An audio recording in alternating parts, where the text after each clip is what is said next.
bien-aimés, nous allons entrer dans la prière. Nous allons remercier le Seigneur pour cet après-midi qu'il nous accorde encore une fois.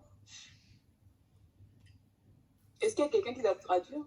Oui, wandugu, tutaenda kuomba Mungu ili kumshukuru Mungu kwa ajili ya asubuhi ya leo. Oui, nous allons lui dire merci. Tutaenda kumwambia asante pour sa grâce, kwa neema yake, pour son amour, kwa upendo wake. Parce que malgré la situation, on s'est pas dit on va dormir aujourd'hui, mais on s'est dit on va faire nos mieux pour se connecter. Ijapokuwa wakati mgumu, tulisema tutabakia hivyo, tutafanya kitu ili tufanye ibada, ili tujikonekte. Amen, amen. Ça montre l'amour qu'on a pour notre Dieu. Inaonyesha upendo ambao tunao kwa Mungu wetu. Et l'amour qu'on a pour son œuvre. Na upendo ambao tunao kwa ajili ya kazi yake. Et c'est pour ça, toi qui es connecté, tu vas juste prendre ce moment pour remercier le Seigneur. Ndio maana kwa wewe ambao umeisha kuwa kwenye mtandao, tenda kamata muda ya kumshukuru Mungu pour tout ce qu'il a fait pour toi tout le long de la semaine. Kwa yote ambayo amefanya kwako katika wiki yote mzima. Et ici au Canada, cette fin de semaine, c'est une fin de semaine où les gens se réunissent en famille pour remercier le Seigneur. Na hapa Canada, hii ni wiki ambao watu wanakutana ili ya kumshukuru Mungu kwa katika familia. C'est pour ça que nous allons aller devant le Seigneur pour lui dire merci, bienvenue dans la prière. Ndio tutaenda kwenye maombi ili tupate kumshukuru Mungu. Karibu kwa maombi. Éternel des armées, nous te rendons gloire. Seigneur, nous te disons merci pour ta grâce. Merci pour ce moment que tu nous accordes. L'après-midi qui n'est pas comme les autres. Un après-midi, éternel, que beaucoup ont voulu, éternel, se connecter. Beaucoup ont voulu, éternel, être dans ta présence. Mais papa, à cause de la situation que nous sommes dedans, papa, il y a beaucoup en ce moment qui sont en train de dormir et d'autres, éternel, des armées, sont en train de chercher comment ils peuvent faire pour se connecter comme nous. Mais papa, tu nous as fait grâce de se connecter en ce moment, Père. Nous disons merci pour ce privilège que tu nous donnes pour cet après-midi. Nous te rendons gloire éternelle des armées pour Seigneur, bien-aimés, Seigneur, ceux qui sont connectés en ce moment pour ta gloire éternelle des armées. Nous sommes en train éternel d'exprimer notre reconnaissance devant toi, papa, en train de te dire merci, en train de te dire merci pour tes bienfaits, merci pour ton amour. Seigneur, cette fin de semaine, Seigneur, et Seigneur, beaucoup sont en train de se réunir, éternel des armées, pour te rendre gloire, pour te remercier, Seigneur, pour ce que tu fais. Et nous aussi, en ce moment, nous voulons prendre ce moment pour te dire merci, pour te dire merci pour ton amour qui n'a jamais changé sur nos vies. Merci pour ta grâce que tu renouvelles à chaque matin. Merci pour le souffle de vie que tu renouvelles à chaque matin. Merci pour la bonne santé que tu nous donnes à chaque jour. Ce n'est pas parce que nous sommes spéciaux, ce n'est pas parce qu'on le mérite plus que les autres, mais éternel, ce qu'on peut dire, ta grâce, elle nous suffit. Tu accordes ta grâce à tout le monde, éternel des armées. Nous te disons merci. Que l'honneur et la gloire te reviennent, papa. Que l'honneur et la gloire te reviennent, papa. Nul n'est comme toi, papa. Tu es un Dieu incomparable. Tu es le Dieu inébranlable. Papa, nous sommes en train de te dire merci. Tu es le Dieu admirable, le Dieu que nous apprécions, le Dieu que nous aimons avec tout notre cœur éternel. C'est pour ça que nous sommes connectés en ce moment. C'est pour ça que nous sommes réunis en ce moment, malgré que nous sommes à distance. Mais nos cœurs sont réunis dans ta présence pour te rendre gloire. Nos cœurs sont réunis dans ta présence pour célébrer ton nom. Nos cœurs sont réunis dans ta présence pour t'élever encore une fois. Éternel des armées, nous te disons merci. La pandémie ne va pas nous arrêter à te dire merci. La pandémie ne va pas arrêter, Seigneur, qu'on se réunit encore une fois, papa. Mais nous allons continuer et continuer jusqu'à, Seigneur, à la fin de notre vie. Papa, nous te disons merci. Que l'honneur et la gloire te reviennent. C'est que c'est au nom de Jésus. Amen. Amen. Nous arrivons à un bon moment. Tunafika muda mzuri. Nous allons demander pardon à notre Seigneur. Tunataka kuomba msamaha kwa Mungu wetu. Sans toi que ici sur terre, jisikie kama hapa duniani, chaque humain, mtu wote ne peut pas passer une journée sans péché. Hawezi kufanya mchana mzima bila kutenda dhambi. Nous, on n'a pas encore fini la journée. Sisi hatujamaliza mchana. Mais depuis que tu t'es réveillé, lakini tangu umeamuka, si tu commences à penser à ce que tu as pensé depuis le matin, kama ukianza kuwaza yote ambayo umewaza katika tangu asubuhi, tu peux toi-même, ton cœur peut te dire que oui, c'est vrai, il y a quelque chose que tu as pensé que tu ne devais pas penser. roho yako inaweza kuambia ndio, kuna vitu umewaza, kuna vitu umefikiri. C'est la même chose que même tout le long de la semaine. Ni hivyo hivyo kwa wiki yote mzima. Pense là où tu as mal agi, là où tu t'es mal comporté. Kumbuka mahali uliposema vibaya, ulipotembea vibaya. Et souviens-toi que Dieu est mort pour nos péchés. Na ukumbuke kama Mungu ama Yesu amekufa kwa ajili ya dhambi zetu. Ce qui veut dire que si nous confessons cela, inamaanisha kwamba kwa tunatubu hivyo, Dieu est prêt à nous pardonner. Mungu wetu yuko tayari kutusamehe. Et pour ça, tu vas encore prendre ce moment pour demander pardon pour ta vie. Ndio maana tutachukua tena muda huu ili kwenda kuomba rehema kwa Bwana. Bienvenue dans la prière. Karibu kwa maombi ya kuomba msamaha. Seigneur des armées, nous venons encore Oh Seigneur. Éternel des armées, nous demandons que ce soit ton Seigneur, que nous pardonnes. Laisse que tu nous pardonnes, Yahweh. Laisse que tu nous pardonnes, Éternel. Pardonne le péché, Seigneur. Pardonne, Seigneur des armées, le cœur qui est en ce lieu, Seigneur, dans ta présence. Éternel des armées, il y a beaucoup de choses que nous faisons même sans le savoir, alors qu'on est en train de pécher, Éternel des armées. Laisse que tu nous pardonnes pour ces choses aussi, Seigneur. Il y a beaucoup de choses que nous faisons, Éternel des armées. On le fait par esprit. On sait que ça va blesser mon prochain. On sait que ça va blesser mon ami. Mais on le fait par esprit, Éternel des armées. On sait que ça, c'est un péché. On sait que devant toi, cela hatufai mbele yako, hatustahili mbele yako, tumetenda dhambi kwa utukufu wako, tunaenda kinyume na mapenzi yako, tumekosea mara kwa mara. Tunaomba rehema na msamaha, tunaomba utakaso Baba, atuoshe damu yako ya thamani, damu yako ya thamani ituoshe kutakasa.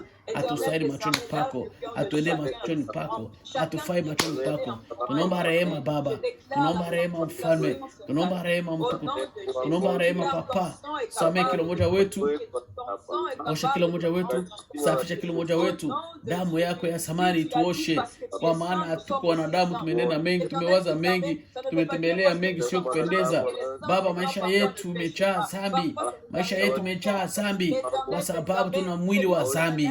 Ndio maana tunashuka mbele yako, ndio maana tunanyenyekea mbele yako, ndio maana tunaomba rehema mbele yako, ndio maana tunaomba msamaha mbele yako, ndio maana tunaomba utakaso mbele yako.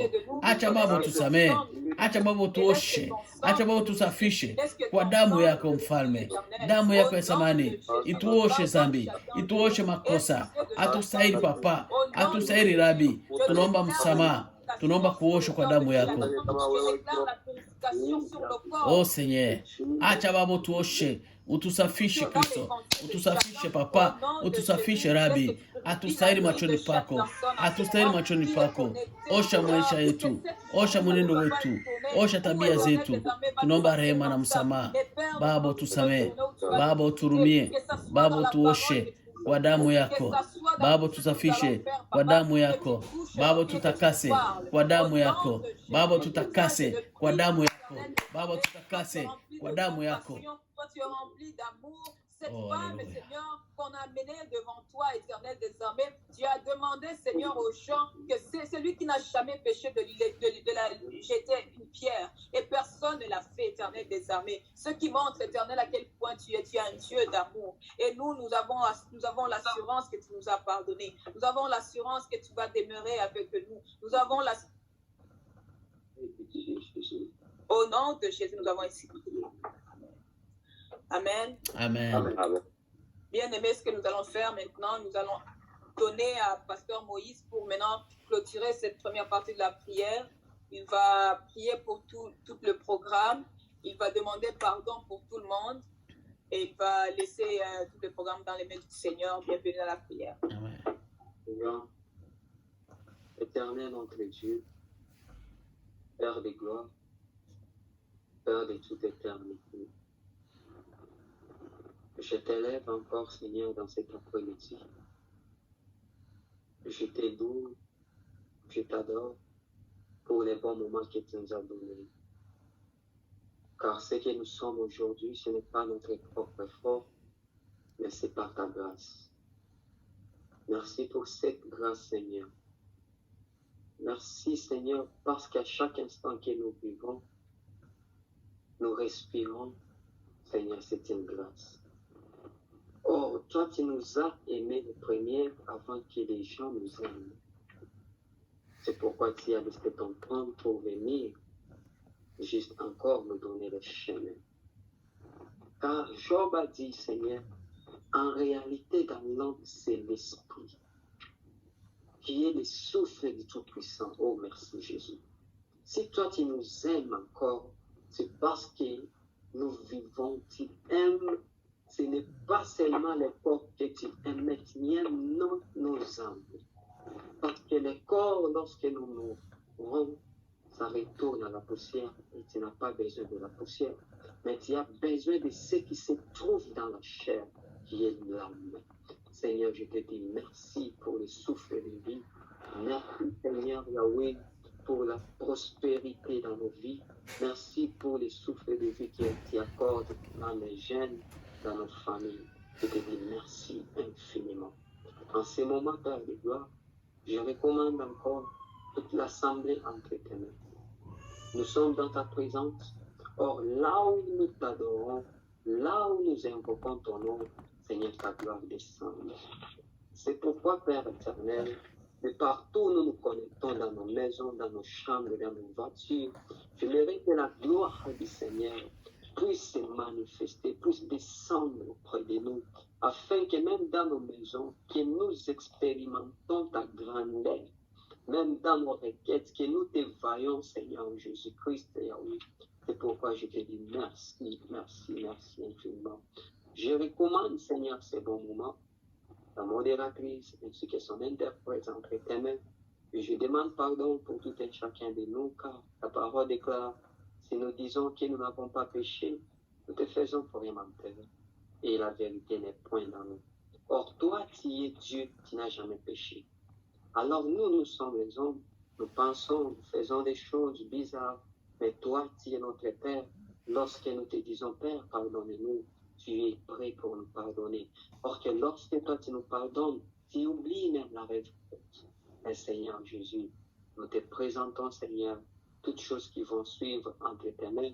Seigneur, sois avec nous dans la prédication et dans toutes choses qui vont suivre. Au nom de Jésus de Nazareth, que j'en suis prié. Amen. Amen.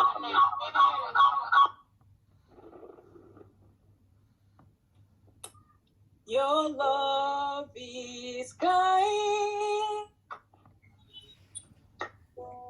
Your love is patient. You fill my heart. Hallelujah. So much peace and joy. You're amazing. You make my life feel brand new. You're amazing. You make my life feel brand new. Bien-aimé, là où tu peux chanter. Alléluia. You make my life, you make my life amazing. You're amazing. You make my life, you make my life amazing. You're amazing. You make my life, you make my life amazing. You're amazing. You make our life, you make my life amazing. Oh, Jesus, you love me too much. Too much. Hallelujah.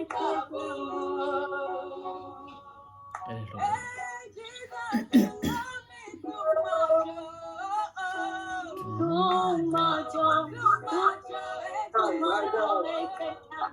Jesus, you love me too much.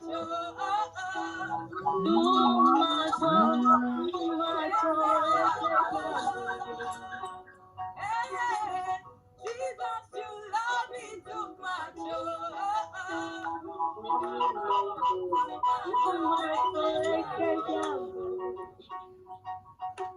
You're amazing. You're amazing. You make my life different. You're amazing. You're amazing. You make my life different. Oh, you're amazing. You're amazing. You make my life different. Oh, you're amazing.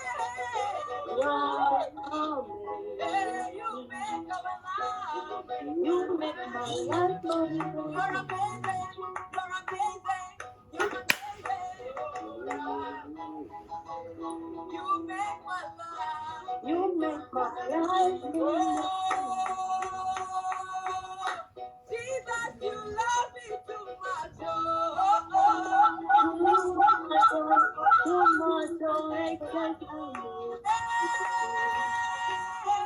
Jesus,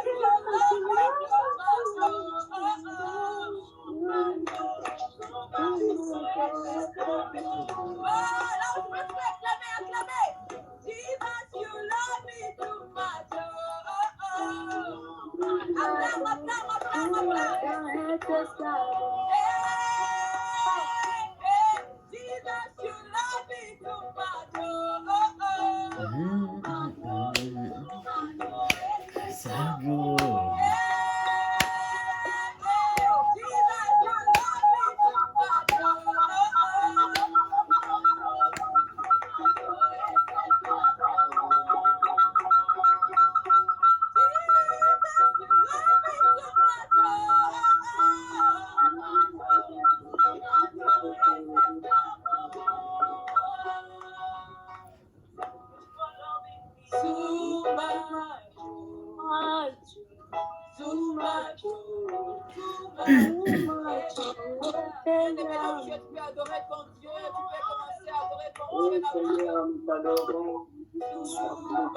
Oh Seigneur, tu es digne, papa.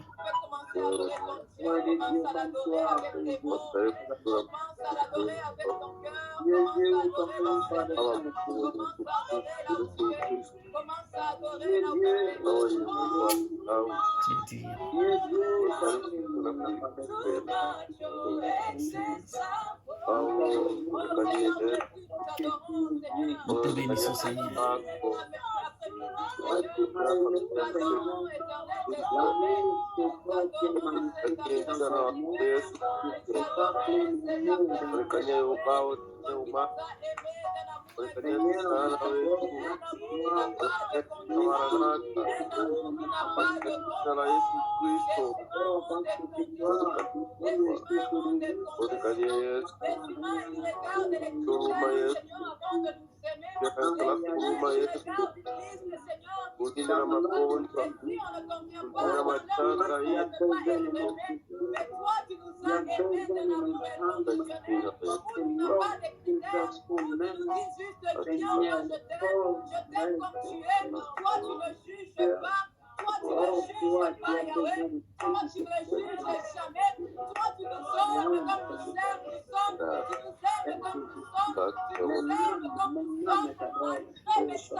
Père, notre Dieu, nous t'adorons, Seigneur, car tu es Dieu.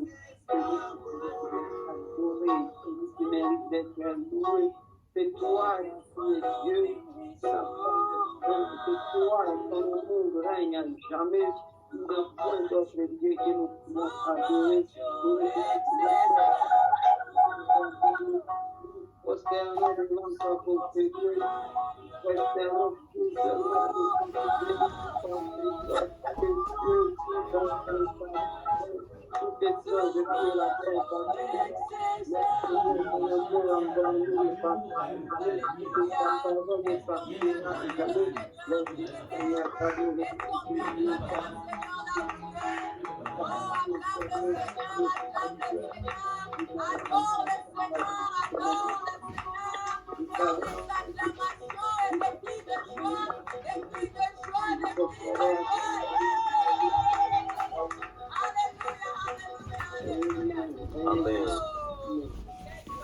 Alléluia. Amen. Amen. Amen, amen. Nous venons de finir notre moment de louange et adoration. Ça suffit pour notre Seigneur. Je sais que là où il est, il a reçu cela. Amen. Tumemaliza kipindi yetu ya toi aussi tu t'es connecté. J'espère que tu as adoré. Kama na wewe umejiconnecte, najua umemsifu Bwana, umemwabudu. Amen, amen, amen. Que le Seigneur vous bénisse. Maintenant, nous arrivons à un bon moment d'accueillir les visiteurs. S'il y a des gens qui se sont connectés pour la première fois, tunafika muda mzuri wa kukaribisha wageni. Ikiwa kuna mtu ambaye amejiconnecte yake ya mara ya kwanza, nous t'accueillons bien aimé et tu vas juste mettre ta caméra, ou bien si tu es shy c'est quoi en français? Timide de mettre la caméra, tu peux juste ouvrir ton micro et dire un mot. Voilà. Juste ton nom, là où tu viens, et c'est tout.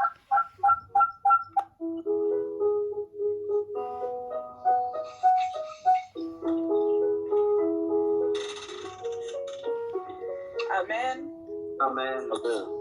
Je vois qu'on n'a pas de visiteurs. Moi, je ne peux pas savoir tous les noms qui sont... Je vois beaucoup de gens quand même, mais je ne peux pas savoir c'est qui les nouveaux. Donc, s'il n'y en a pas, nous allons continuer et nous allons accueillir les témoignages. Est-ce qu'il y a quelqu'un qui a un témoignage à partager? Nous allons accueillir juste 2 personnes, maximum 2. S'il y a quelqu'un qui veut témoigner, bienvenue.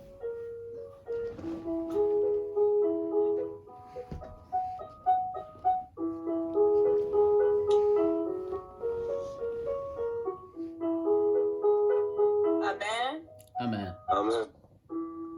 Personne n'a un témoignage, d'accord, on va... Allô? Allô? Bienvenue, sœur Rebecca. Merci. J'ai un témoignage à donner. Amen. Je peux le donner? Oui. Oui, vas-y, ma sœur. Shalom tout le monde. Shalom. Je ne sais pas si vous m'entendez bien. Sijui kama mnanisikia vizuri. Je remercie le Seigneur pour ce moment agréable qu'il nous donne. Ninashukuru Mungu kwa hii muda mzuri ambao ametupatia. J'aimerais témoigner, je voulais dire un petit témoignage, mais je crois qu'il n'existe pas de petit témoignage. Yes. Naweza kusema, nataka kusema témoignage kidogo, lakini najua hakuna témoignage kidogo. Parce que Dieu il est trop grand et tout ce qu'il nous donne c'est un miracle. Mungu ni mkubwa na yote ambayo anatupatia ni miujiza. Au fait, mon témoignage c'est celui-ci. Je voudrais remercier le Seigneur. Ushuhuda wangu ni huu, ninataka kumshukuru Mungu. C'est parce que, au fait, cette année, je me disais, comment est-ce que je vais payer les études? Parce que je viens d'une très grande famille. Dans la maison, lorsqu'on inclut tous les enfants, même les enfants adoptifs, ça fait à peu près 12 enfants. Donc, si je peux dire, les gens qui sont encore à l'école, on est à peu près 10. Donc, c'est vraiment nombreux. Naweza kusema kwamba nina ushuhuda kwa ajili ya namna ya kulipa masomo, kwa sababu ninakuja katika jamaa kubwa kuchanga na watu ambao wamezaliwa kiserikali, na tunakuwa hata watu 12 na wanafunzi ni wengi kati yetu. Oui. Alors, quand je regarde combien les parents dépensent pour chaque enfant, et inclus moi, c'est vraiment énorme, c'est beaucoup d'argent. Nikiangalia namna jinsi wazazi wanajitoa, wametoa pesa kwa ajili yangu, ni neema ya ajabu. J'ai commencé à prier, parce que je connais la poche de mes parents. Je priais, je demandais au Seigneur, je dis, comment est-ce que je vais faire pour payer les études cette année, parce que l'année passée déjà, ça coûtait beaucoup, et j'étais là, je disais à Dieu, j'aimerais que l'argent sorte de ta poche. Nilianza kuomba Mungu kwa sababu ninajua mfuko ya wazazi wangu. Nilianza kuomba Mungu ili afanye miujiza. J'ai dit à Dieu, avec Dieu, je me comporte un peu comme une fille et son papa qui est juste là. Je ne le vois pas comme quelqu'un qui est loin, assis au ciel et moi seul. Non, non, je le vois comme s'il était juste là à côté de moi. Nimeona kama niko mtoto mwenye iko na baba mwenye iko pembeni yangu. Sikuona kama iko mbali na mimi, nimeona kama iko pembeni yangu. Alors je commençais à prier, je commençais à proclamer, je commençais à dire que au nom de Jésus, avant que les cours commencent, je vais payer mes études. Nimeanza kuomba Mungu, nimeanza kutangaza na kusema kabla muda wa masomo haijaanza nipate chile cha kulipa masomo. J'ai proclamé ça toutes les vacances. Je proclamais ça même quand on a dit une semaine avant que les études commencent. Nimetangaza hiyo katika wakati wote wa likizo mpaka hata juma moja ya masomo nimetangaza hiyo. La dernière semaine avant que les cours commencent, mon père m'appelle, il me dit, Rebecca, j'ai mis l'argent dans ton compte, tu peux payer tes études. Kabla, amen. Juma moja kabla masomo hayajaanza, baba yangu ameniambia, Rebecca amenipigia, nimeweka pesa za kulipa shule katika konti yako, unaweza lipa shule. Amen. Pour terminer mon témoignage, j'aimerais seulement dire de faire très attention à tout ce que nous disons est une plante, c'est une sémence. Kwa kumalizia ushuhuda wangu, ningewaomba tuwe makini kwa maneno ambayo tunayosema, kwa sababu iko kama mbegu. Tout ce que l'on dit est une plante. Tout ce que vous dites sur vos enfants, sur votre vie est une plante et ça pousse. Kila kitu tunasema juu ya watoto wetu, juu ya lolote ni mbegu, ni mimea ambao tunapanda ninaota. Que Dieu vous bénisse. Amen. Amen. Amen. Amen. Alléluia. Est-ce qu'il y a une autre personne? Oui. Amen. Amen. Amen. Kwa kweli siwezi kutoka bila kushukuru Mungu siku ya leo ambao ni siku kubwa ya shukrani. Quelqu'un peut m'aider là? Ok, je ne peux pas aussi passer sans remercier le Seigneur car aujourd'hui c'est une journée de reconnaissance. Kwa kweli ninashukuru Mungu kwa yote ambayo anaendelea kutenda kwa ajili ya familia zetu. Je remercie le Seigneur pour sa grâce sur nos familles. Na kwa ajili ya kanisa lake. Et pour l'église. Kwa yote ambao tumeyapitia. Dans tout ce qu'on a passé. Kwa mema yote ambao Mungu ametenda kwetu. Pour tous les biens que Dieu a fait pour nous. Ninasema asante kwa Mungu. Je dis merci au Seigneur. Amen. Amen. Bon, on va s'arrêter là parce que j'ai dit juste 2 personnes. Donc, sans plus tarder, maintenant, nous arrivons à un bon moment d'écouter la parole de Dieu. Katika muda huu sasa tunafika muda mzuri wa kusikia neno la Mungu. Et aussi, nous allons, avant de le faire, nous allons d'abord donner nos offrandes. Na kabla ya kusikia neno la Mungu, tutaenda kwanza kutoa sadaka. Donc, je vais demander au pasteur, s'il vous plaît, de mettre le email de l'église dans les Nitamwomba pastor aweke email ya eglise kwenye Comme ça, chacun va envoyer son offrande à l'email de l'église. Inazimika yako. Biblia.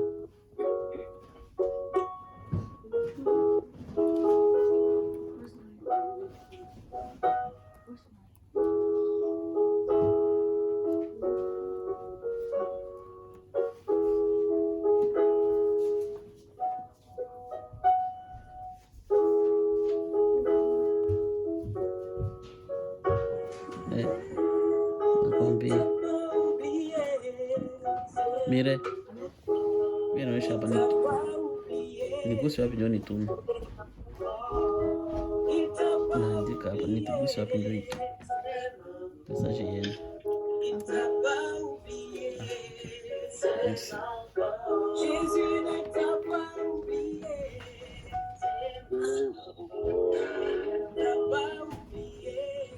Je t'aime encore. Oh, il t'a pas oublié. Il t'a pas oublié. Il t'a pas oublié. Il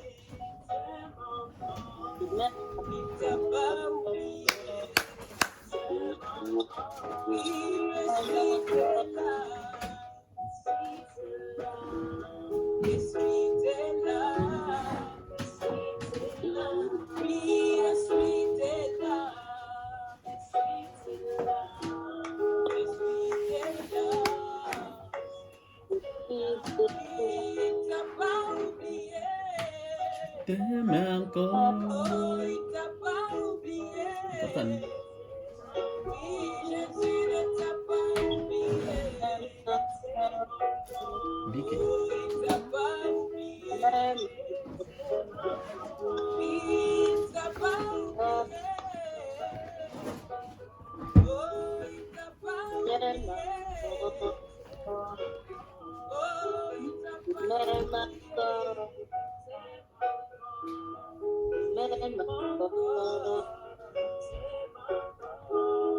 Hapo hilo hakuna.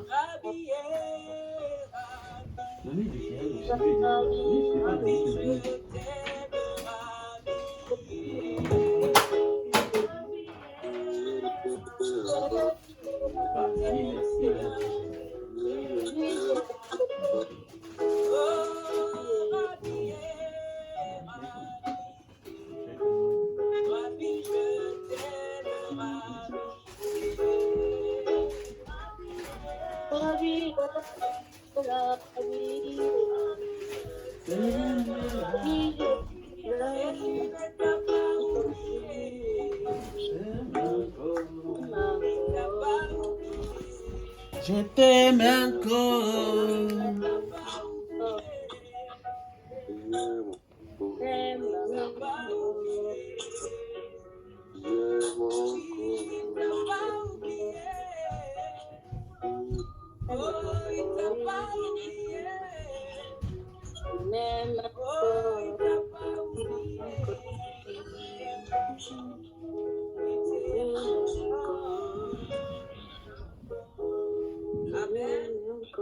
Amen.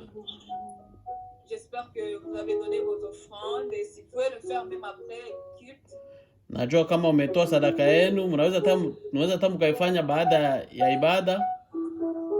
Maintenant nous arrivons à un bon moment bien-aimé où nous allons mettre nos pensées ensemble. Tunafika muda mzuri sasa wa kutia mawazo yetu pamoja. Et nous allons écouter la parole de Dieu. Ili tusikie neno la Mungu.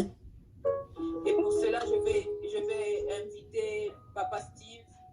Katika hiyo nitamwalika Papa Steve pour prier pour le prédicateur. Ili aende kuomba kwa ajili ya mhubiri wetu wa leo.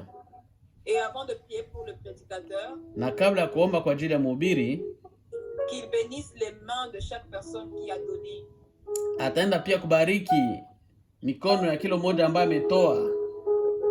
Et bénis aussi ceux qui n'ont pas eu pour que Dieu les bénisse pour avoir encore un autre jour. Na kubariki pia wale ambao hawakutoa ili siku moja Mungu awapatie uwezo wa kutoa. Bienvenue dans la prière, papa. Karibu kwa maombi baba. Katika jina la Yesu Kristo.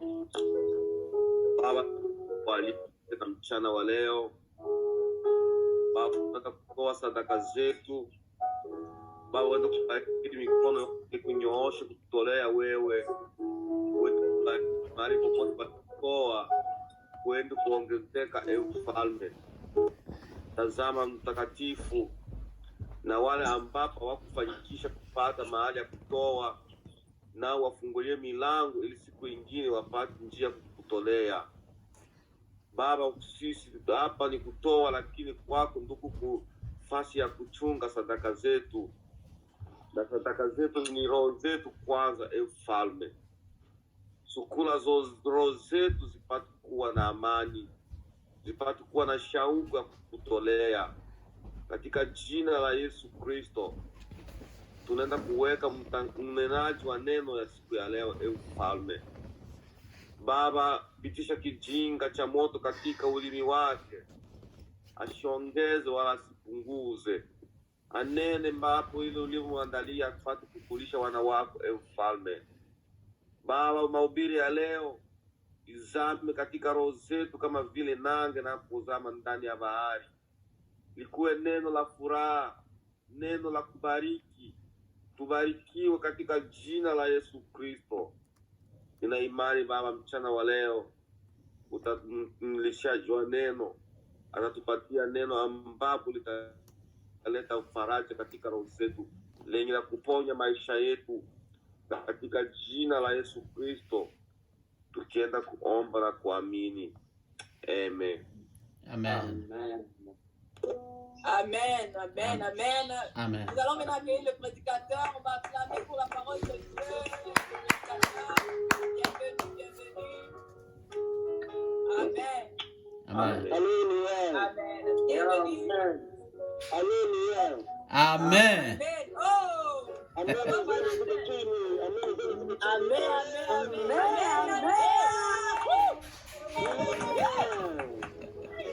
Il est vivant.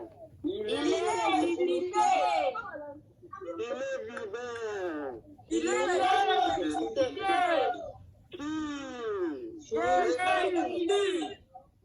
Alléluia.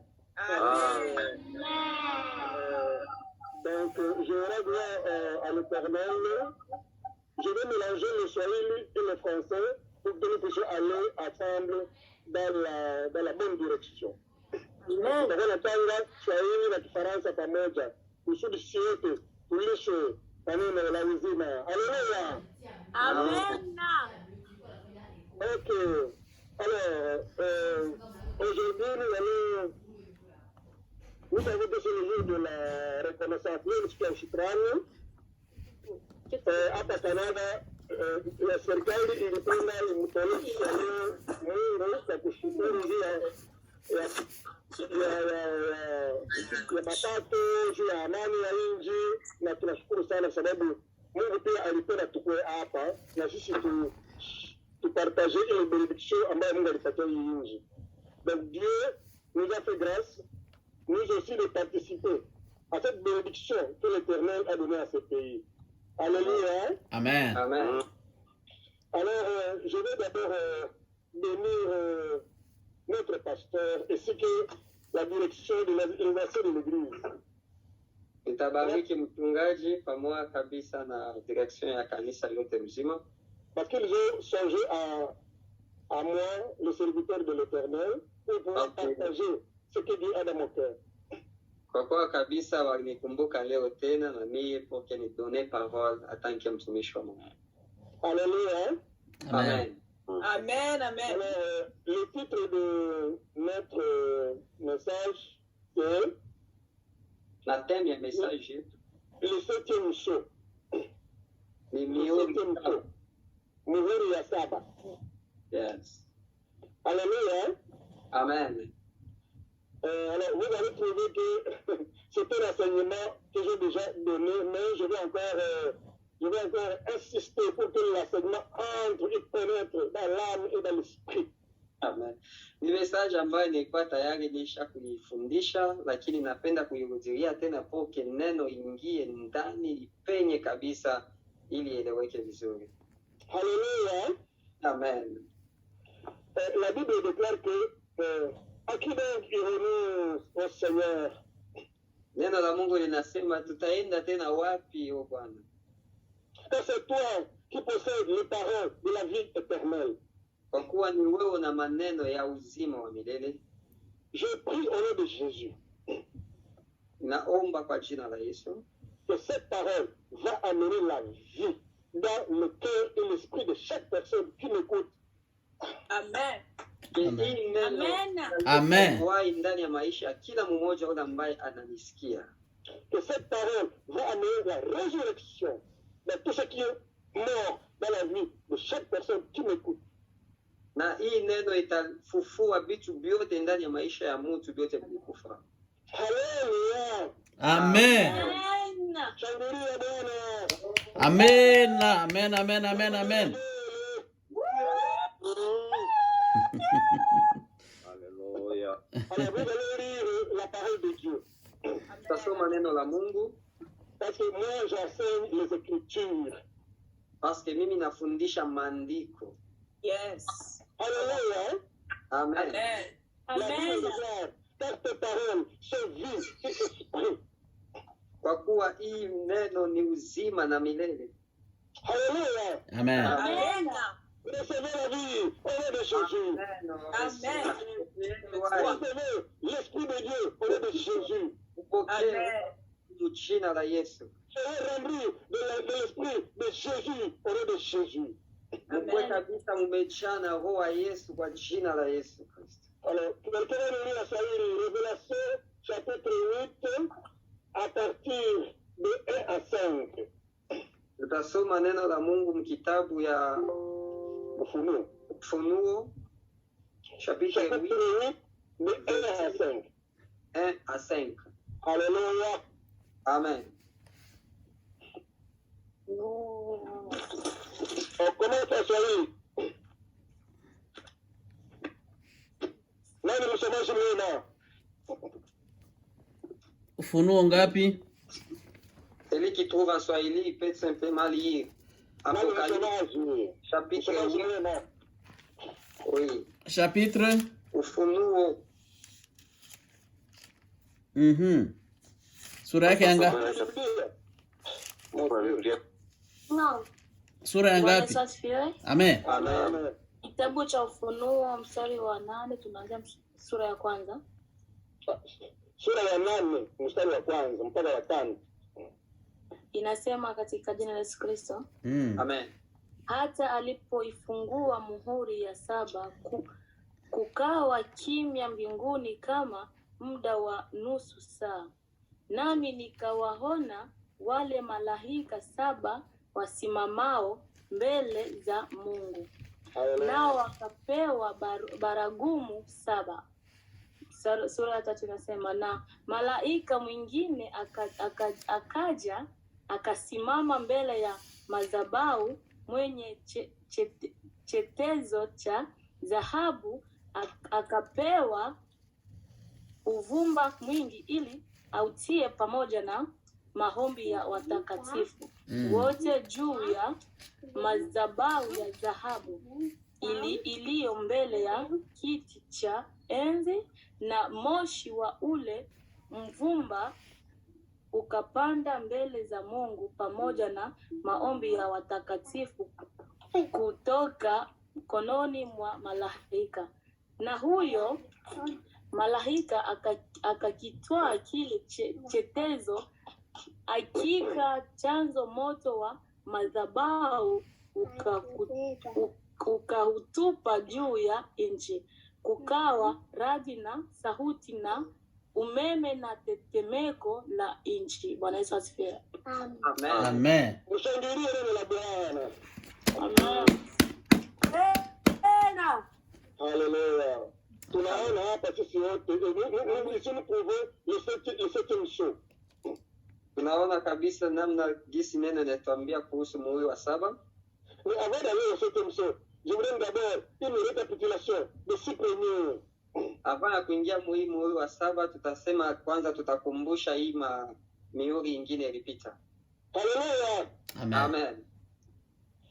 Ok, ça commence par la révélation au chapitre 5. Inaanzia kabisa kwa Ufunuo 5. Alors la Bible dit que ça c'est Jean quand il a été amené au ciel. Hii kabisa Biblia inasema ni Yohana wakati alipandishwa kwenda mbinguni. Alors il a vu d'abord le trône, ça c'est au chapitre 4. Aliona kiti cha enzi, hii kabisa ni chapitre 4. Et sur le trône, il y avait un agneau. Et cet agneau était assis. Il était debout, mais il était comme mort. Na kule kukiti aliona kabisa mwana kondoo, alikuwa akiketi kama akisimama, alikuwa kama anakufa. Est-ce que vous comprenez cette image? Yes. Amen. Donc, c'est un agneau qui a été immolé, mais qui est debout. Aliona kabisa mwana kondoo kama amechinjwa lakini akiwa juu. Comment est-ce que quelque chose qui a été tué peut encore se lever? Namna gani mtu amechinjwa lakini akasimama tena? Donc, ce que Dieu a déjà permis dans ta vie, personne ne peut pas l'arrêter. Kile Mungu alishabariki mu maisha yako, hakuna mtu anaweza kukisimamisha. Amen. Amen. Alléluia. Amen. Et cet agneau, il avait 7 cornes. Na huyu kondoo alikuwa kabisa na mapembe 7. Qu'est-ce que signifie 7 cornes? Nini inamaanisha kabisa pembe 7? La corne représente la puissance de la puissance. Pembe inarepresente kabisa puissance, yani nguvu. Maintenant, 7, ça signifie la plénitude. Na 7 inamaanisha kabisa utele. Donc, Jésus a toute la puissance. Alors, Yesu Kristo anakuwa kabisa na autorité na puissance na power yote nguvu. Shangilia Bwana. Shangilia juu ya Yesu. Amen, amen. La Bible dit que cet agneau avait 7 yeux. 7 yeux. Na neno la Mungu linasema huyu kondoo alikuwa kabisa na macho 7. Il représente quoi? Nini na represente kabisa ile macho? Il représente la connaissance. Ile kabisa macho na represente ujuzi. Mais il connaît tout. Ya kusema anajua yote. Il est omniscient. Yeye kabisa yuko mahali pote. Non, il est omniscient. Il a toute la science, il a toute la connaissance. Donc yeye anajua connaissance yote. Il est omnipotent. Yeye kabisa ameketi. Anakuwa na nguvu zote. Il est omniprésent. Na anakuwa fasi yote kwa wakati mmoja. Hallelujah. Amen. Amen. Ule Yesu ambaye anakaa juu ya kiti, il est assis sur le trône. Ni Yesu ambaye ameketi kwa kiti cha enzi. Qu'est-ce que signifie le trône? Nini inamaanisha kiti cha enzi? Le trône, c'est le gouvernement. Ile kiti cha enzi ni utawala. Est-ce que Jésus est assis sur le trône de ta vie? Est-ce que Yesu amekaa kabisa kwa kiti cha maisha yako? Quelqu'un va se poser la question. Ile ni swali ya kujiuliza mwenyewe. Est-ce que Jésus règne dans la vie de tes enfants? Est-ce que Yesu anarenye mu maisha ya watoto wako? Est-ce que Jésus règne dans la vie de Maranatha Church? Est-ce que Yesu ameketi kabisa kwa kiti cha Maranatha kanisa yetu? Il est roi de rois.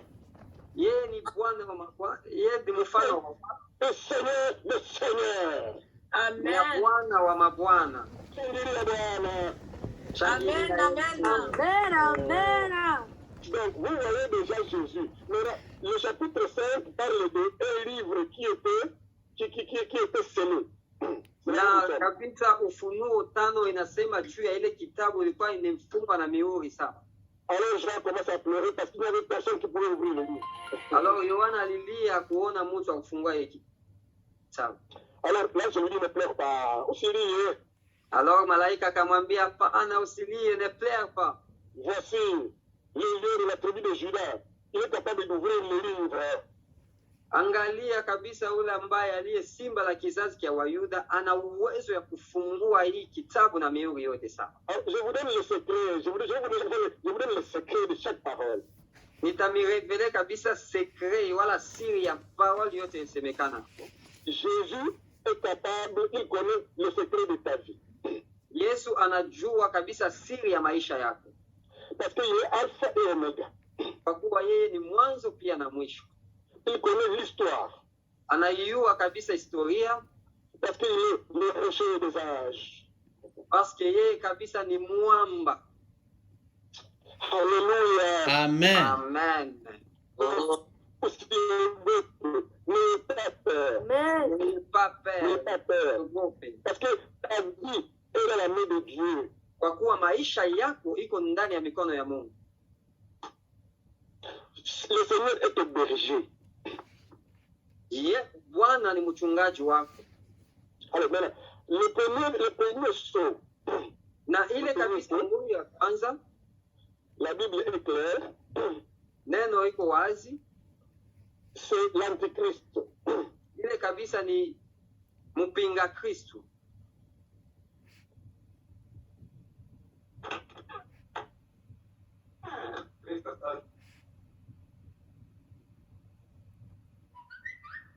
No.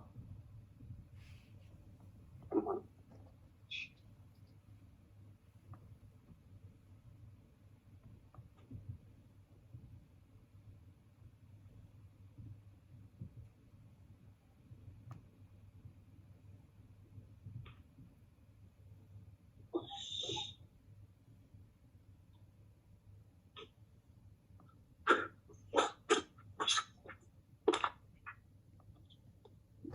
Naona connexion na compliqué mahali alipo.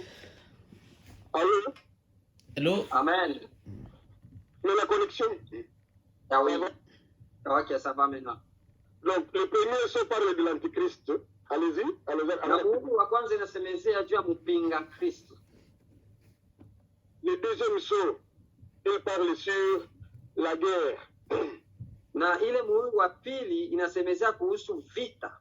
Les gens se tuent parce qu'ils cherchent l'argent, ils cherchent le pouvoir. Les nations se tuent, il y a la guerre partout. Watu wanajiua kwa kutafuta pesa wala ufalme wala kabisa falme moja inainuka kwa ingine kwa kupigana. Le troisième saut, c'est la faim. Il y a la faim dans le monde. Na ile muhuri wa tatu inasemezea kuhusu njaa ndani ya dunia. Mais la bonne nouvelle, la bonne nouvelle, habari njema. Lakini habari njema, le Révélation chapitre 6,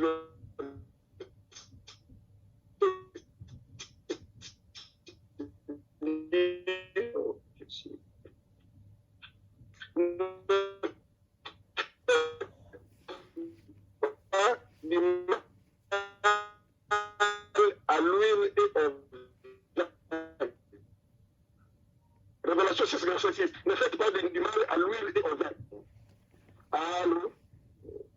Allô? Ne faites pas du mal à l'huile et au vin. Ne faites pas du mal à l'huile et au vin. Usifanye mbaya kwa mafuta wala kabisa kwa mvinyo. Atukupate vizuri, connexion ina compliqué. Alléluia. L'huile et le vin représentent, ce n'est pas grave. L'huile et le vin représentent le chrétien. L'huile et le vin représentent le chrétien. Mafuta et le vin na représenter le chrétien. Même s'il y a le problème, même s'il y a les problèmes, le Seigneur va nous protéger parce que nous sommes l'huile et le vin. Hata kama kuna kwa matatizo inainuka, lakini Yesu atatuprotege kwa kuwa sisi ni vinyo pia na mafuta. Amen.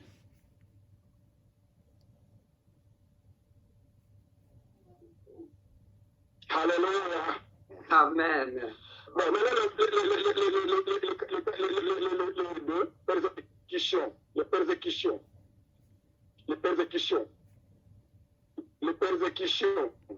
Quantième fois, on ne t'écoute pas bien encore. Ça, c'est la quatrième saut, la souffrance. Ok, hii ni muhuri wa saba. Hii ni muhuri wa saba ambao kutakuwa mateso. Wa ine, quatre. Ya ine, muhuri wa ine. persécution. La persécution. Oui. mateso. La souffrance. Alors, Est-ce que nous l'écoutons bien? la c'est que quand vous prêchez l'évangile, il y aura la persécution. Mais Après, ça va. Vous l'écoutez bien? Mais oui, moi je t'écoute.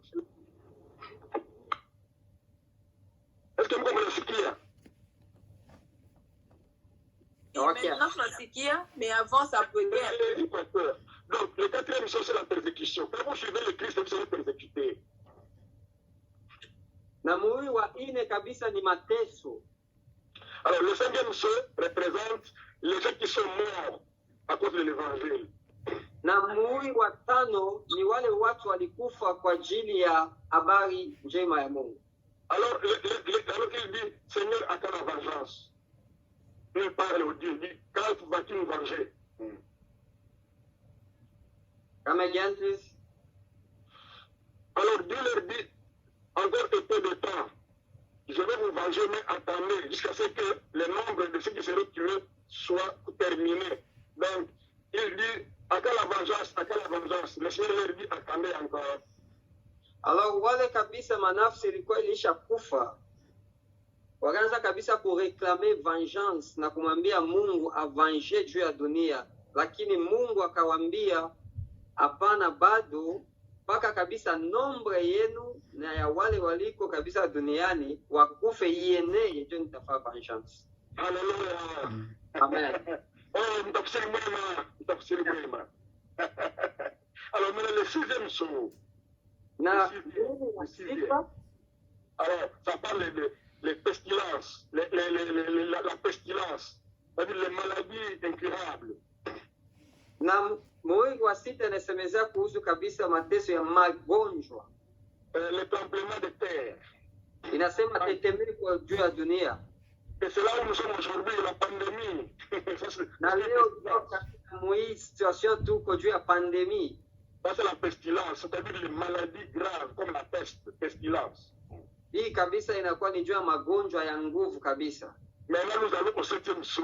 Oh, j'aime le septième saut. Sasa tunaingia muhuri wa saba kwa kuwa napenda sana muhuri wa saba. Alors, au septième saut. Na muhuri wa saba, et c'est l'enseignement d'aujourd'hui. Ndio mafundisho yetu ya leo. Est-ce que kanisa inanifuata? Alors, le septième saut, la Bible dit maintenant, c'est ce que nous avons lu aujourd'hui. La Bible dit ceci. Na muhuri wa saba inasemezea kabisa kwa yale ambayo tulisoma, na neno inasema hivi. Et notre ange, il s'était sur l'autel et il m'a s'asseoir d'or. On lui donnait beaucoup de parfums, afin qu'il les offrit avec les prières de tous les saints sur l'autel d'or qui est devant le trône. La fumée des parfums monta avec les prières des saints de la main de l'ange de Dieu. L'ange prit s'asseoir, le remplit du feu de l'autel et le jeta sur la terre. Et il eut des voix, des tonnerres, des éclairs et un tremblement. Donc, à la septième saut, au septième saut, au muhuri wa saba, il y a maintenant la prière des saints. kunakuwa kabisa, kunakuwa maombi ya watakatifu qui monte comme un parfum. Inapanda kama kabisa manukato. Amen. Jusqu'au trône de Dieu. Mpaka kukiti kia Mungu. Amen. Toutes vos prières. Maombi yetu yote. Maombi yenu haikufe bure. Toutes vos prières, Dieu les recueille. Dieu les recueille. Dieu recueille vos prières. Maombi yetu yote mnakuwa na yaomba haiende mbure, hapana. Maintenant, écoutez la révélation. Écoutez le secret. Alors, toutes vos prières sont comme dans une bouteille. Alors, maombi yetu kama mbouteille. Maintenant, vos prières là-bas, Dieu les transforme, ça devient un parfum. Na maombi yenu kabisa mkikombe mbele ya Mungu, Mungu anaifanya kuwa kama manukato nzuri. Et ça monte vers le trône du Dieu tout puissant. Na ikapanda kabisa paka kukiti kia enzi kule Bwana maisha. Amen. Maombi yako depuis ulianza kuomba, hakuna ombi moja kufa bure. prière à toi, depuis que tu as commencé à prier, il n'y a jamais eu une prière qui est en vain. Dieu recueille vos prières et vos prières montent comme un encens vers le trône du Dieu Tout-Puissant. Na Mungu anasikia maombi na inapanda kama kabisa manukato nzuri mbele ya Bwana. Mais qu'est-ce qui se passe sur le trône? Lorsque vos prières montent, Dieu prend vos prières, Mungu anakamata maombi yenu, il les transforme en parfait. Anaibadilisha kukuwa manukato. Maintenant, il fait tomber le parfait sur vous encore. Na anafanya ile manukato tena anayangusha. Maombi ilipanda inakuwa manukato. Ikishafika mbinguni, Mungu tena anakurudishia hiyo. Sasa maombi inageuka nini? Manukato. Amen. Amen. Amen. Alléluia. Amen. Donc, Dieu est en train de nous dire ceci. Voici la révélation actuelle. Mwangalie kabisa ufunuo sasa ya sasa. Toutes les prières de l'église sont maombi yote ya kanisa montées vers le trône de Dieu. Ilisha kupanda kukiti kia Mungu. Maintenant le temps arrivera et il est déjà arrivé. Na wakati itafika na ilisha kufika tayari. Ou maintenant toutes les prières des saints, nous allons avoir les résultats de toutes nos prières. Kwa kuwa kabisa sasa maresulta ya maombi yetu yote tutayapata. Amen. Amen. Alléluia. Amen, amen. La prière des prophètes. Maombi ya wanabii. La prière des patriarches. Maombi kabisa ya watumishi wa Mungu. La prière des saints. Maombi ya watakatifu. La prière de nos parents. Maombi ya wazazi yetu. La prière de l'église. Na maombi ya kanisa. La prière des intercesseurs. Maombi ya waombaji. La prière des intercesseurs. La prière de Paul. Maombi ya Paul. Les prières de Jésus lui-même. Maombi ya Yesu mwenyewe. Le temps est arrivé. Muda umefika. Où nous allons jouir de la perfection de toutes les prières adressées à Dieu. Kwa ile kabisa kamilifu ya yale yote maombi ambayo tuliyafanya.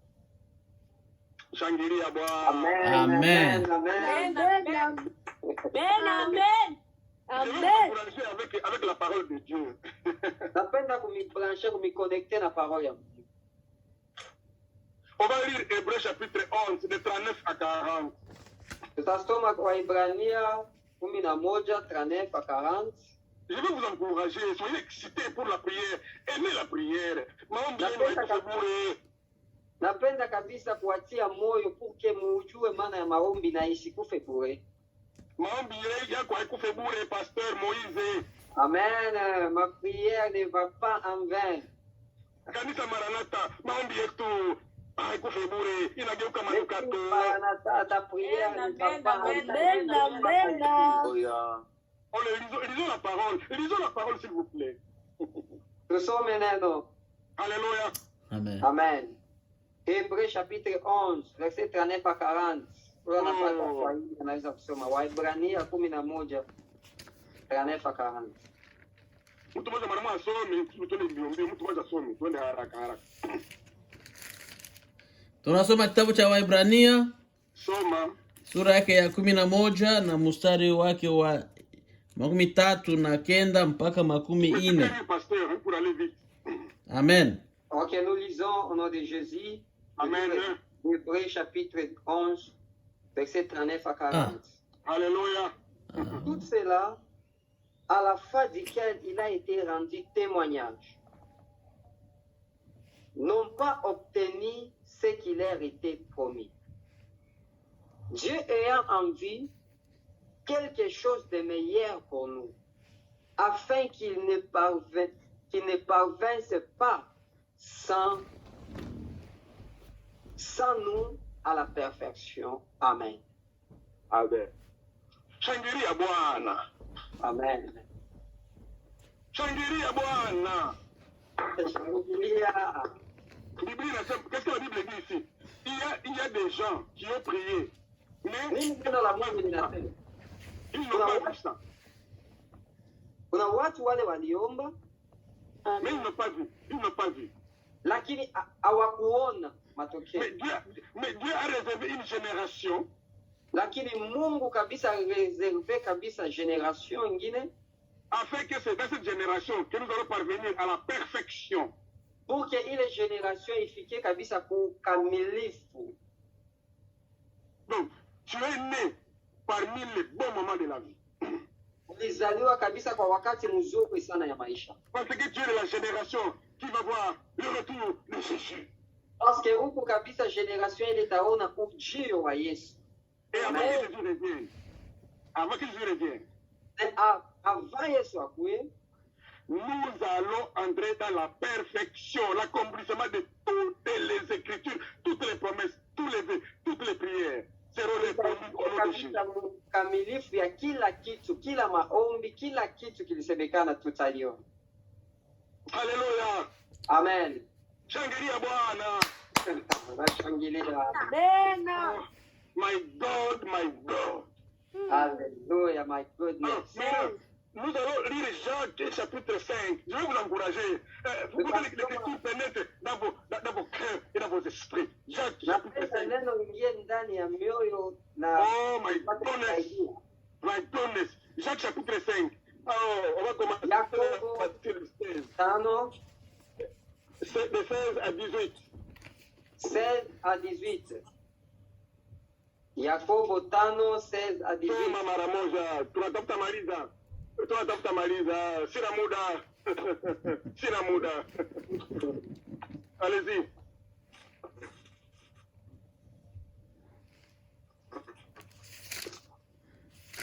Jacques 16, tu as trouvé Jacques 5? Oui. Verset 18. Allez-y. Verset 15 à 18. Allez-y. De 16 à 18. Okay. Jacques 16. Jacques 5, 15, de 16 à 18. Tunasoma kwa jina la Yesu Kristo. Haleluya. Msomaji mwema. Ungameni zambi zenu ninyi kwa ninyi na kuombeana mpate kuponywa. Kuomba kwake mwenye haki kwafaa sana, akiomba kwa bidii.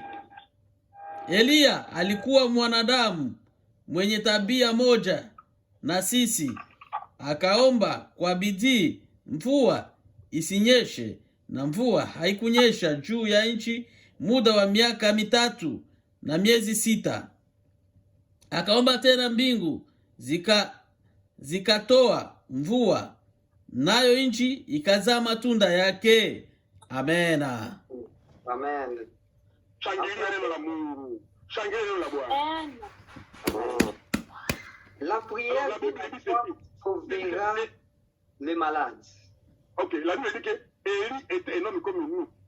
Neno la Mungu linasema Elia alikuwa mtu kama sisi. Élie était comme Lorraine. Elia alikuwa mtu kama Lorraine. Élie était comme Laurence, ma fille. Elia alikuwa mtu kama Laurence, ma fille. Il a prié. Aliomba. Et il n'avait pas de pluie. Na mvua haikunyesha. Il a encore prié et la pluie est venue. Aliomba tena na mvua ikakuja. Quel est le secret dans la parole? Il faut chercher le secret. Nini kabisa inakuwa siri ndani ya neno, ni Yesu ndiye siri. Ça signifie ceci. Inamaanisha hivi. Un temps va arriver et il est déjà arrivé. Wakati itakuja na ilisha tayari kufika. On ne dira plus le Dieu d'Élie. Hawatasema tena Mungu wa Elia. On va dire le Dieu de Laurence. Watasema Mungu wa Laurence. Amen. Shangilia Bwana. Amen, amen. On ne dira plus le Dieu d'Élie. Ça sera le Dieu de pasteur Samuel. Mungu wa Elia, lakini watasema Mungu wa pasteur Samuel. Amen. Amen. Parce que Élie était comme Samuel. Alikuwa mtu sawa yeye. Kwa kuwa Elia alikuwa mtu kama pasteur Samuel. Donc, si nous aussi nous prions, nous allons faire même plus que Élie. Na sisi tukiomba pia tutafanya zaidi kama Elia. Shangilia Bwana. Amen. Oh, Jésus, merci. Est-ce que mnaelewa? Mungu mnaelewa? Est-ce que vous comprenez? Hapana kusema sema vile ni vya zamani wakati ya Elia bongo alikuwa sawa si. Na sisi pia tutafanya maajabu hata kushindia Elia. Amen. Ne dites pas que cela était à l'époque d'Élie. Mais nous aussi, nous sommes capables de le faire même dans notre génération. Amen. Parce que la Bible déclare, Hébreux chapitre 13, au verset 8, la Bible dit ceci: Jésus-Christ est le même hier, aujourd'hui et éternellement. Inasema Yesu ni yeye jana, leo na hata milele. Shangilia Bwana. Haleluya. Tunaendelea, sina muda. Kuna makia minute ngapi pastor wangu? Sina muda. Endelea baba, endelea. Muda iko. Muda iko. Moi j'aime mon pasteur. Napenda mchungaji wangu sana. Donc maintenant ici nous voyons le bénéfice de la prière. Hapa tunaanza kuona kabisa sasa benefisi ya maombi.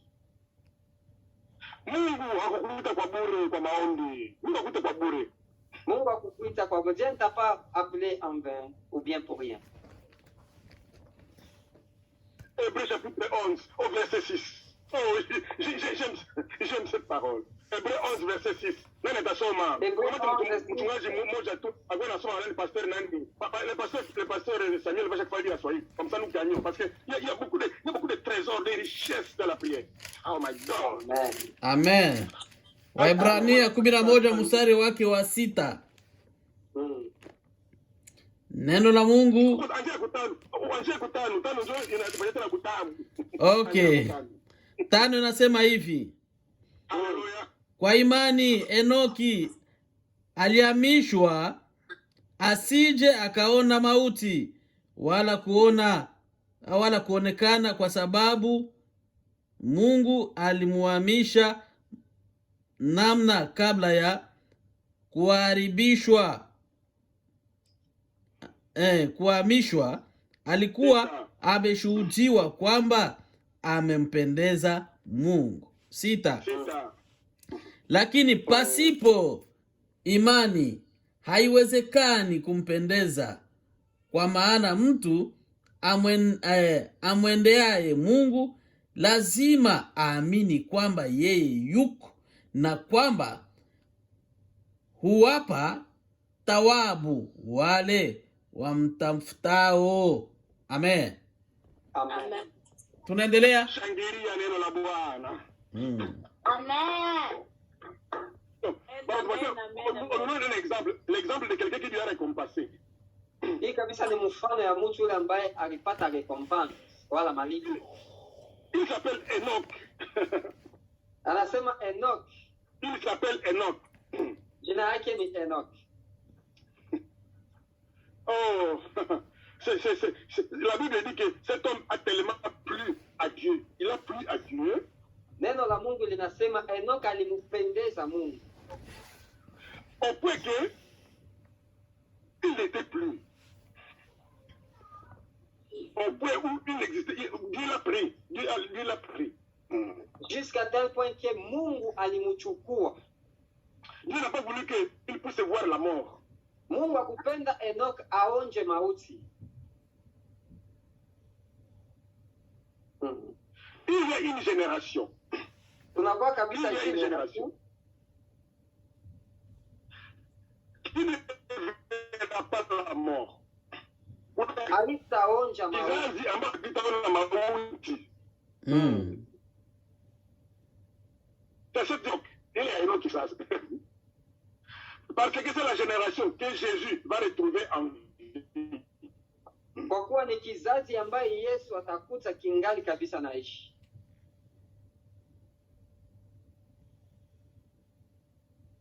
Thessaloniciens chapitre 4, à partir de 16 jusqu'à 17. Donc c'est une génération que Dieu ne va pas permettre qu'il y ait mauti. itakuwa kabisa ni kizazi ambaye Mungu hataruhusu kionje mauti. Maintenant, la Bible dit que si nous cherchons Dieu avec tout notre cœur, il va nous récompenser. Verset 6. Na neno la Mungu linasema tukimtafuta Mungu na moyo wetu wote, na yeye atatujibu mahitaji yetu. Il va nous récompenser. Il va nous récompenser. Atatulipa. Donc, nous ne servons pas le Seigneur pour lui. Il y a une récompense. Pardon?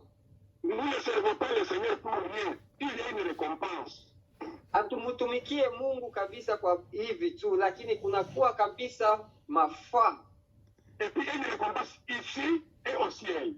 Na ile kabisa malipo ni hapa duniani na mbinguni pia. Pour nous et pour nos enfants. Kwa sisi na watoto yetu. Et les enfants de nos enfants. Na watoto ya watoto yetu.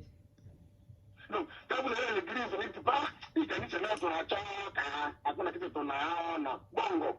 lorsque tu vas à l'église, ne dites pas que dans cette église on est fatigué, nous ne payons rien. Non. Je suis venu t'assurer que Dieu répond à tes prières. Nakuya kabisa kukuhakikishia kusema Mungu anajibu mahitaji yako. Amen. Amen. Maintenant, tu peux le savoir aujourd'hui. Mais le temps arrive où Dieu va commencer à déverser sa grâce sur l'église. Na muda iko nakuja kabisa ambaye Mungu atamimina neema yake pa kanisa. Haleluya. Amen. Amen. Soma Zakaria 10 verset 1 basi. Ukamilike Zakaria. Soma kabisa Zakaria 10 verset 1. 10:1. Zacharie chapitre 10 verset 1 inasema, demandez à l'Éternel la pluie du printemps. L'Éternel produira des éclairs et il vous enverra une abondante pluie. Amen. Amen. Zakari ngapi? 10:1. Okay. Neno la Mungu linasema hivi. Zakaria sura yake ya 10 mstari wa 1. Muombeni Bwana mvua wakati wa masika. Naam, Bwana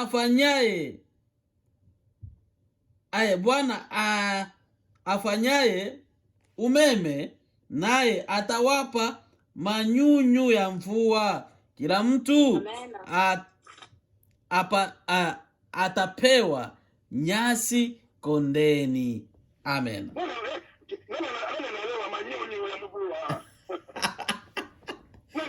Amen. Yesu atakumimilia nyunyu ya mvua.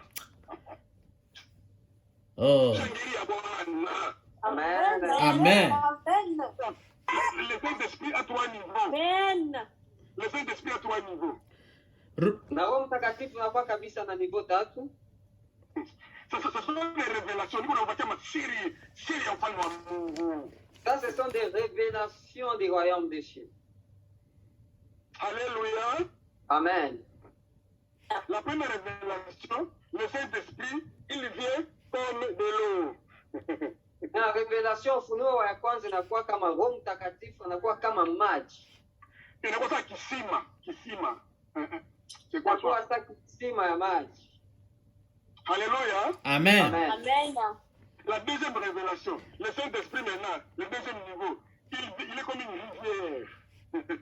Na kabisa ufunuo wa pili unakuwa kama kabisa bahari. Roho Mtakatifu kama mtoni. Alléluia. Amen. Amen. Mais le troisième niveau, oh, ça c'est mon niveau. Le troisième niveau, le Saint-Esprit, il vient comme la pluie. Na Amen. troisième niveau, Roho Mtakatifu anakuwa kama mvua. Pourquoi la pluie? Mvua. Pourquoi la pluie? Pourquoi? Kwa nini mvua? Parce que quand la pluie tombe, il te touche partout. Kwa kuwa kama mvua inanyesha wale na kunyeshe inakugusa fasi yote. C'est amen. Amen. Amen. Dieu va te toucher partout. Pasteur Moïse, Dieu va te toucher partout. Amen. Il va toucher ta vie physique, ta vie spirituelle, ta vie financière, ta famille. Amen. I receive in the name of Woo! Amen.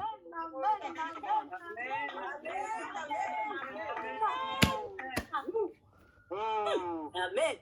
Oh my God. Parce que mtumishi Steve, Mungu atakugusa fasi yote. Amen. Amen. Papa, Mungu atakunyeshea mvua fasi yote. Watoto wako watanyeshewa, utanyeshewa, mke wako atanyeshewa. Printemps va juste. Je reçois, je reçois. Kazi zako utanyeshewa, maombi yako utanyeshewa, haja yako utanyeshewa. Mungu atanyesha mvua yake ndani ya kanisa la Maranatha, tutanyeshewa na mvua ya Bwana. Shangilia Bwana. Amen. Shangilia Bwana. Nous recevons de Jésus-Christ. Hallelujah. My God and my God. My Hallelujah. goodness. Tunaendelea, sina muda. Tunaendelea, sina muda. Maintenant, la Bible dit ceci. Alors, la parole de Dieu dit ceci. La Bible dit, et ça c'est maintenant, je vous appelle l'église Maranatha. Je vous recommande à l'évangélisation. Je vous recommande à l'évangélisation. Nina kabisa na miamuru kabisa kwa Injili. ujumbe. Injili, yes. Thank you. Vous savez pourquoi? Mnaona kwa juu ya nini? La première mission de l'église, c'est gagner les âmes pour le Seigneur. Mission ya kwanza ya kanisa kabisa ni kuwina manafsi na kuwaleta kwa Mungu. Amen. Alléluia. Amen. Amen. Donc, quand Dieu te donne du travail, c'est parce Kama que Mungu anatupatia kazi, là où tu travailles là-bas, Dieu te donne l'onction de gagner une âme là-bas. mahali unatumika, Mungu akupatie kabisa onction ili kabisa ukuwine hata nafsi moja kwa kazi. Alléluia. Amen. Donc, la priorité du travail, ce n'est pas oh, l'argent est soldé et votre épargne. Non, non, non. Dieu vous envoie là-bas, Dieu est votre source. Il vous envoie au travail parce qu'il sait que, kwa ile kazi ile, Mungu atakupatia hekima ya kuleta roho moja kwa Bwana. Amen. Est-ce que mnaelewa? Ndiyo. Ndio. Donc, Dieu nous appelle à gagner les âmes. Yesu anatuita juu ya kuwina kabisa nafsi, kuganyia. Vous savez, la Bible déclare dans Matthieu chapitre 6, au verset 33, Neno la cherchez Mungu d'abord le royaume des cieux et sa justice et tout le reste. Matthieu 6, 33. Matthieu 6:33 inasema, Nani atatusomea basi? Zuri mwelewe polepole polepole. Mathayo 6:33 inasema hivi. Inasema nini? Kwa jina la Yesu Kristo, Amen. bali utafuteni kwanza ufalme wake na haki yake, na hayo yote mtazidishwa. Amen. Amen. Amen. Suivez-moi, c'est très très important. Suivez-moi très bien. Unipate bien kwa kuwa ni ya muhimu sana. Ça c'est le protocole de la bénédiction. Hii kabisa inakuwa ni kisi baraka inazifuata. Utaratibu wa baraka. Ah, voilà le protocole. Kwa Waswahili. Amen. Utaratibu ya baraka. Dans tout ce que Dieu fait, il a un protocole. Kwa yote Mungu anayafanya mnakuwa utaratibu. Il y a le protocole pour se marier. Unakuwa utaratibu kwa kuolewa wala kuoa. Il y a un protocole pour organiser une église. Kuna utaratibu kabisa ya kuorganize kanisa. Il y a un protocole pour gagner les âmes. Na kunakuwa utaratibu ya kuganyia maam. Il y a un protocole même dans le gouvernement, selon Dieu. Na kunakuwa utaratibu pia hata ndani ya government. Maintenant, voici le protocole de la bénédiction. Sasa tazameni utaratibu ya baraka. Donc, Dieu se dit ceci, bon, le plus important pour vous d'abord, allez gagner les âmes. Ile kwa ya maana sana ya muhimu ni kuleta watu kwa Yesu. Alors, si vous avez l'objectif de gagner les âmes, kama mnakuwa na ile objective nia ya kuleta watu kwa Kristo, si gagner les âmes est votre priorité, kama ile kabisa cho kitu ya kwanza kia muhimu, si votre cœur c'est vraiment gagner les âmes, kama hakika moyo wako ni ya kuwina manafsi ya watu, alors tout le reste vous sera donné de surcroît. Amen. kwa yote sasa ile ingine itapata Mungu atawapatia. Amen. Amen. Amen. Le surcroît c'est à Swahili itakuwa nyongezo, le surcroît matabishi. Utakuwa matabishi. Amen. Amen. Amen. Quand vous lisez, je vais marier, qui cherche, des fois ils vont manger, ils vont se loger, les parents cherchent tout cela. Mais la Bible dit que Dieu, votre Père, sait aussi que vous en avez besoin. Dieu sait que vous avez besoin de tout cela. Mais Dieu veut un protocole. Il veut d'abord les âmes, il le reste après. Na Mungu kabisa anakuwa na utaratibu, anapenda yote tutayafanya, tuyafanye, lakini kunakuwa utaratibu kwa kubarikiwa. Tulete kwanza manafsi kwake na mengine yatatuzidisha. Amen. Shangilia Bwana. My God. Amen. Amen. Alors, voici la révélation. Voici la révélation. Angalia ufunuo sasa. Amen. Moi j'aime le secret de Dieu. J'aime le secret de Dieu. Ninapenda siri ya Mungu. Donc, Dieu dit ceci. Dieu dit que je sais que vous avez besoin d'une villa. Je sais que vous avez besoin d'une villa. Pardon?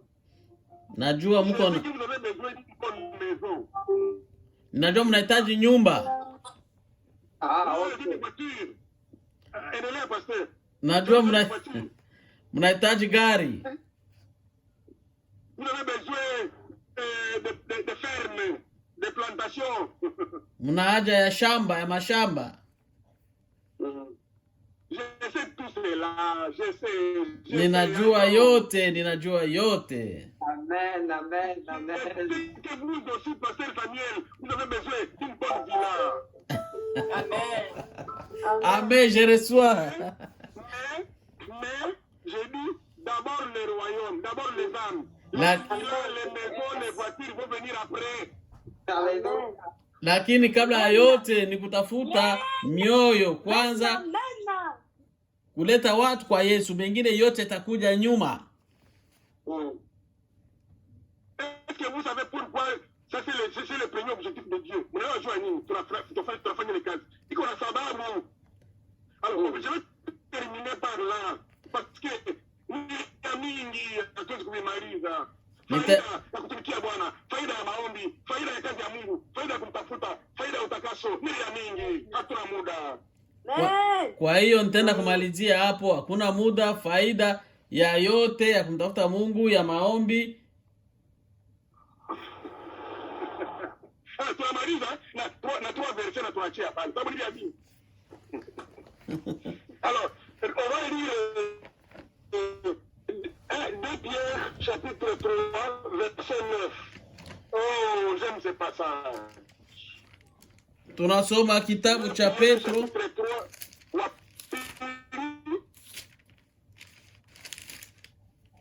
Petro wa pili. 2 Pierre chapitre 3 verset. Verset combien? 9. Le verset 9. Oh.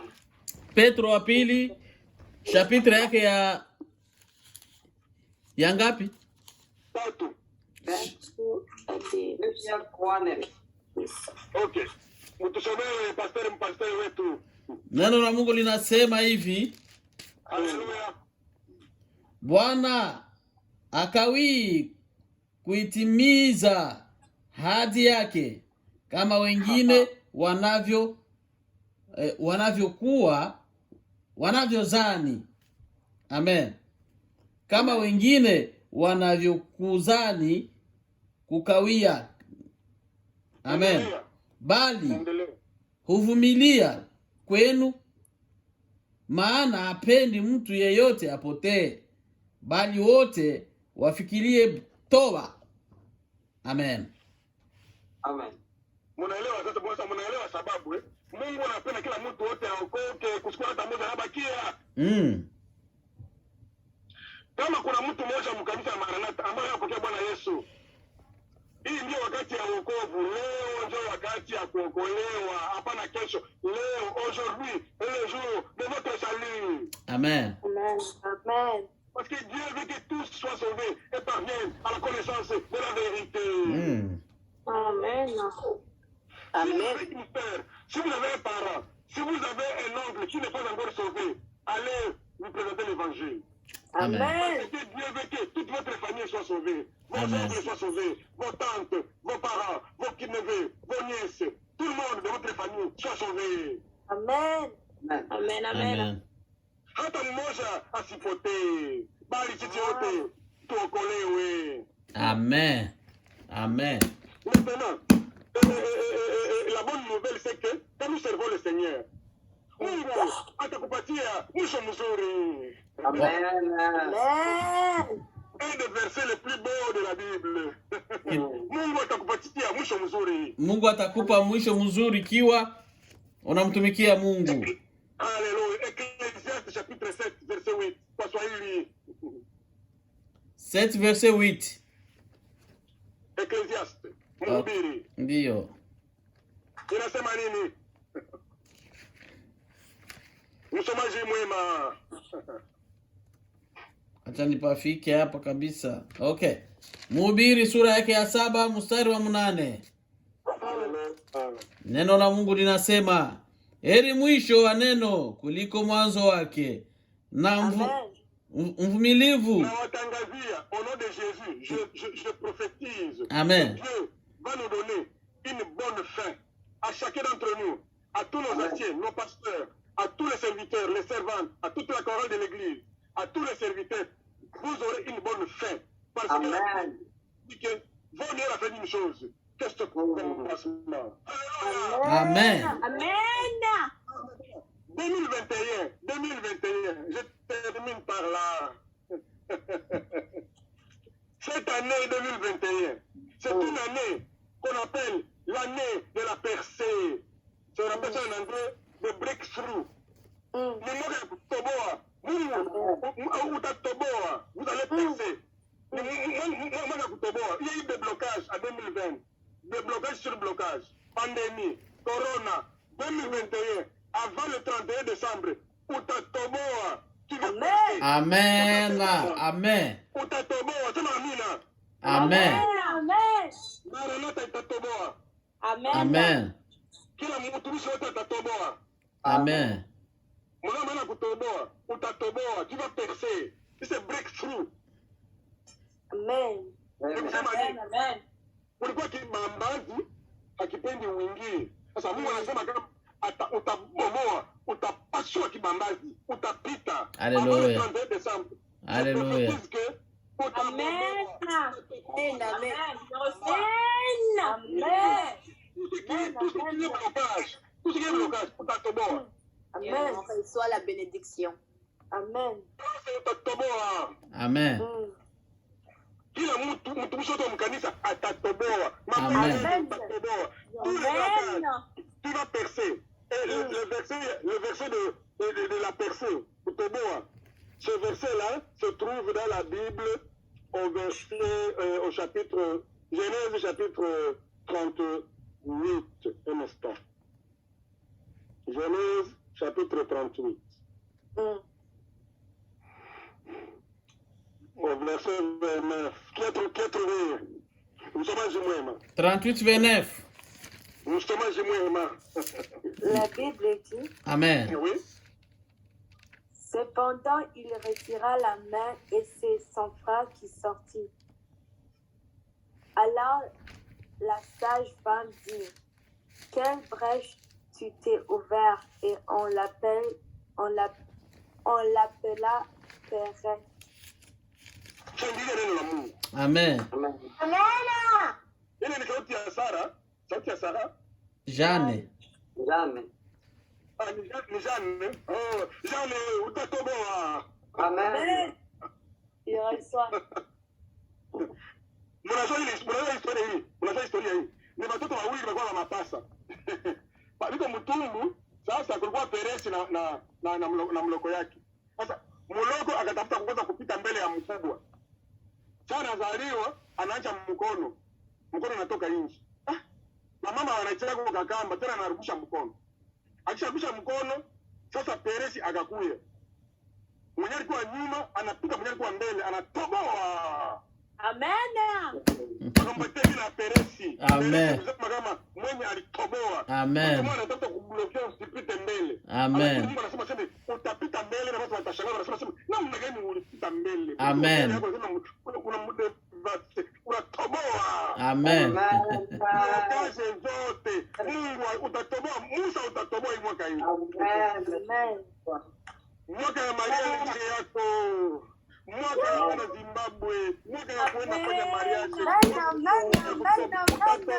Musa utatoboa. Maranatha utatoboa. Steve utatoboa. Mama Pastor. Oscar kanisa lote. Mama Elizabeth. Mwaka ya kutoboa hii. Joshua Malingoto Mbikale Valente utatoboa. Amen. Utatoboa. Utapata fasi kubwa sana. Utatoboa. Haleluya. Amen. Shangilia Bwana. Amen. Pastor Musa. Maria mahubiri. Basi tuombe. Je vais prier pour terminer. Alléluia. Amen. Seigneur, nous te disons merci. Seigneur, nous t'adorons. Seigneur, tu es bon. Tu nous appelles à la bénédiction. Aujourd'hui, tu nous dis que nos prières sont montées comme un enfant. Oh, dans le trône de Dieu. Et nos prières, sont devenues maintenant imparfaites. Que toi, tu ramènes vers nous. Seigneur, nous te disons merci. Parce que tu ne nous appelles pas à vain. Oh, Seigneur, c'est toi qui as appelé Enoch. Seigneur, c'est toi qui nous appelles. C'est toi qui nous prépare à ta venue. Une église prête à ta venue. Merci parce qu'il y a la bénéfice dans la prière. La bénéfice de chercher Dieu. Oui, Seigneur, nous te cherchons. Et nous savons que tu es le rémunérateur de tous ceux qui te cherchent à vérité. Nous te cherchons à vérité en esprit. Nous disons merci pour cette année 2021. Amen. Amen. Oh Seigneur. Percer nos études, percer nos nations, percer nos familles. Oui, nous allons percer. Oui, comme Pérez. Oui, Seigneur. Est-ce que tu vas ouvrir la brèche? Alléluia. Alléluia. Oh Seigneur, tu es digne. Alléluia. Oh oui. Merci parce que le show est ouvert. Oui, les anges de Dieu sont là maintenant. Oh Seigneur, merci parce que tu nous appelles à la perfection. Oui, à l'accomplissement de tes promesses, de la prière. Et Jésus lui-même, les prophètes, les patriarches, nous recevons les bénédictions de Dieu. Nous recevons sa grâce. La pluie sur l'église, la pluie sur nos familles. Nous t'adorons. Oh Jésus, nous prier. Amen. Amen. Amen.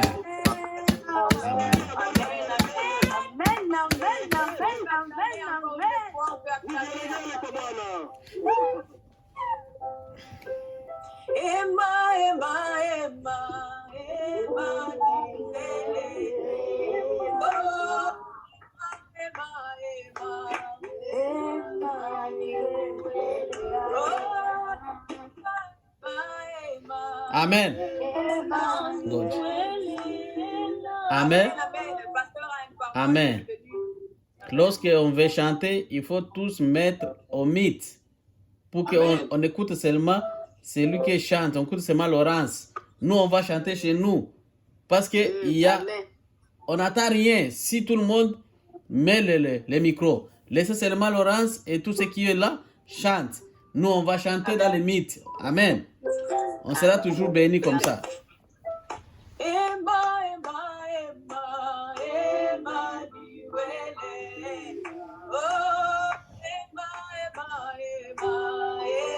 Emmanuel, Emmanuel, Emmanuel.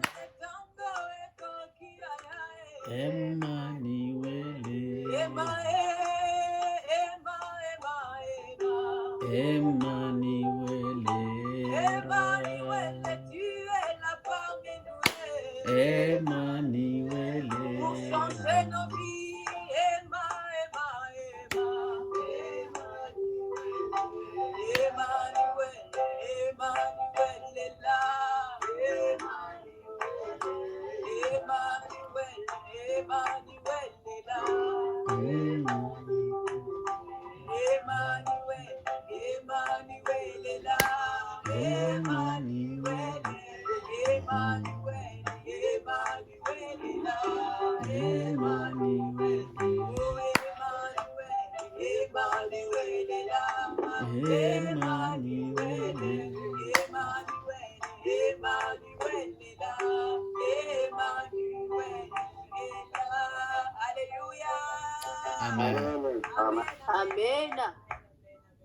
Oh mon Dieu, la parole de Dieu nous a bénis. Que Dieu bénisse son serviteur, Papa Valentin. Ça faisait longtemps. Moi, je suis trop contente aujourd'hui. Je suis vraiment bénie par d'abord sa présence parmi nous. Je reçois. Amen. Amen. Que Dieu vous bénisse, Papa. Merci beaucoup.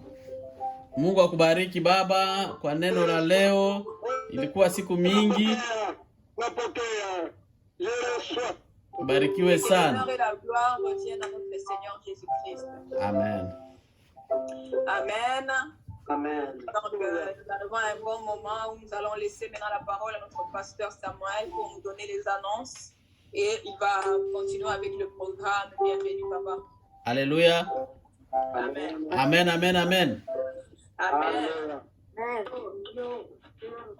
Tangazo letu la kwanza, Yesu ni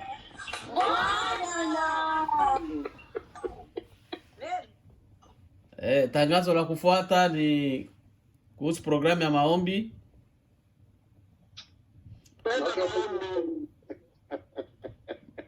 Maombi inaendelea kama kawaida. Siku ya kwanza maombi ya waombaji. La prière continue comme d'habitude, le lundi pour les intercesseurs. Na waombaji watakuwa nao kwenye mtandao lundi. Et aussi les intercesseurs seront toujours en ligne sur Zoom. Na maombi ya mardi ya watu wote vile vile itakuwa pia kwenye mtandao. Et la prière du mardi sera aussi toujours en ligne. Ni wakati inabidi tukubaliane nao. C'est un temps qui est arrivé, il faut qu'on accepte cela. Amen, amen. Amen. Tangazo lingine ni kuwajulisha tena rasmi kama tumeisha kuwa na nimero ya Charite. Notre annonce.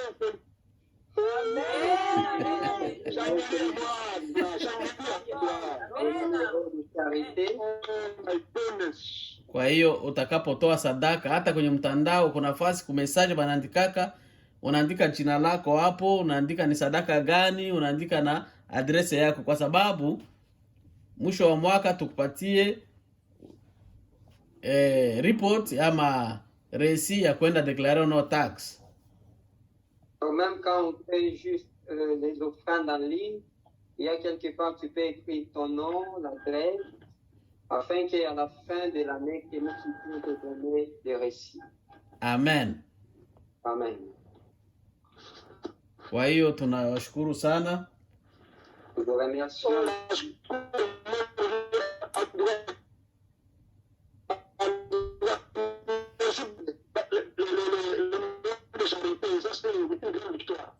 Amen. Amen. Amen. Basi tangazo lingine ni kuwajulisha kama tumebarikiwa tena katika kanisa letu la Maranatha kupokea mwingine bebe. Et nous voulons simplement encore une autre annonce, proclamer que nous avons encore reçu un bébé. Familia ya Merveille Safi wamepata neema kwa Mungu, wamezaa mtoto mwanamke. La famille Amen. Une bénédiction, un bébé. Tunashukuru Mungu kwa hiyo, kwa sababu amejibu maombi ya wana wake. Nous remercions le bon Dieu parce qu'il vient d'écouter nos prières. Wajawazito wote tulikuwa nao kanisani wamejifungua wote vizuri salama. Et toutes nos mamans Amen. Amen. en paix. Kweli tunashukuru Mungu kwa hiyo jambo. Alors nous remercions l'Éternel pour cela. Na ibada yetu tena juma kesho itakuwa hivi kwenye mtandao. Et notre culte sera la semaine prochaine, toujours comme ça en ligne.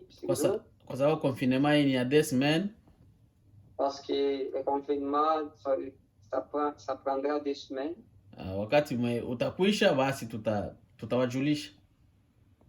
Lorsque ça sera la fin, on communiquera. Amen. Amen. Basi Mungu awabariki. Et le bon Dieu vous bénisse. Na awalinde tena. Et qu'il vous protège encore. Amen. Amen. Alléluia. Oh, pasteur jeune. Amen.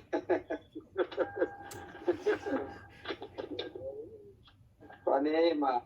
Amen, amen. Amen. Amen.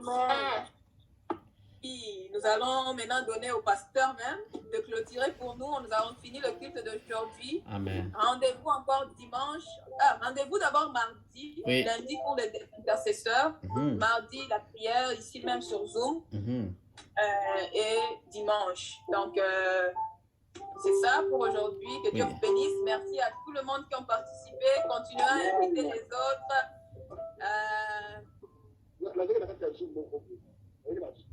Et que tout le monde puisse se rejoindre à nous. Que Dieu vous bénisse abondamment et je laisse le pasteur pour nous. Alléluia. Mettez à mute papa. Baba, tunakushukuru. Tunakurudishia sifa na asante kwa neema yako na upendo wako, kwa baraka zote ambazo unafanya kwetu, kwa ulinzi na uchungaji ambao umetulinda. Umetulinda Baba, tumeona mkono wako. Asante Yesu kwa neema yako. Asante Baba kwa utukufu wako. Asante kwa mkono wako ambao unafanya kwetu katika siku ya leo. Tumeshukuru kwa neno, tumeshukuru kwa nyimbo, tumeshukuru kwa presence ya wana wako, tumeshukuru kwa yote ambayo unafanya kwa ajili ya wana wako. Sifa na heshima zikurudiwe wewe milele na milele.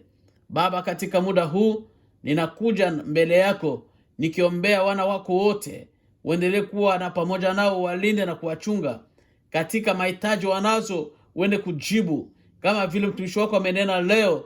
Hii ndio muda, hii ndio wakati wa kupokea, na kweli tunakuomba Baba, neema yako iambatane nasi. Wagonjwa waendelee kupona, wadhaifu waendelee kupata nguvu, watasa waendelee kupata ujauzito, wajana mayatima Baba wafarijike, wasafiri waende salama na amani bila makrashi, bila maprobleme, wajawazito wazae kwa salama na amani. Baba, tunaenda kinyume ya kila hewa zote shetani anainua kwa ajili ya uharibifu ya nyumba za imani kwa jina la Yesu Kristo. Acha Mungu simame kwa ajili ya nyumba za imani, nyumba za watumishi wako, nyumba za wajakazi wako, watoto wetu, wazee wetu wa kanisa, watumishi wetu, vijana wetu, wamama wetu wote Baba, kila mtu kwa jina lake, kila mwana maranata wote katika wiki hii umulinde na kumchunga katika jina la Yesu Kristo. Neema yako iambatane nasi, nguvu zako ziambatane nasi, baraka zako ziambatane nasi. Fungua milango ya baraka kwetu, fungua milango ya neema kwetu. Mungu utulinde, utuchunge. Asante Baba kwa sababu utakuwa nasi kwa ajili ya yote. Zidisha upendo kati yetu, zidisha amani kati yetu. Uende kutatua mizozo yote, uende kutatua makerere yote, uende kutatua kila hewa zote, kila hali yote ya sintofahamu. Mungu na uwezo wa kutenda. Hacha wiki hii iwe wiki wa resolution, iwe wiki Baba ambao utaleta neema ya ajabu. Oh Mungu wa upatanisho ni wewe. Uende kutenda kazi na wana wako, uende kutenda kazi na kanisa lako, uende kutenda kazi na kanisa zote ulimwenguni pote, kwa sababu ni mwili wako. Asante Baba, neema yako iambatane na wana wako. Tulinde, utuchunge. Wanafunzi wabariki wanaposoma kwenye mtandao, wanapoenda shuleni Baba, neema yako iwe nasi na uwezeshe kila mmoja, mpatie akili na maarifa, ujuzi. Pepo ya madistraction tunafungia kazi kwa jina la Yesu. Tumehitaji tukuone, tuone ukuu wako, tuone miujiza yako, kwa sababu unatenda, unajua sikia, unajua bariki, unajua ponya, unajua tenda kila yote. Acha mkono wako unyoshe kwetu kwa jina la Yesu. Amen. Amen. Amen. Shangilia, shangilia, shangilia.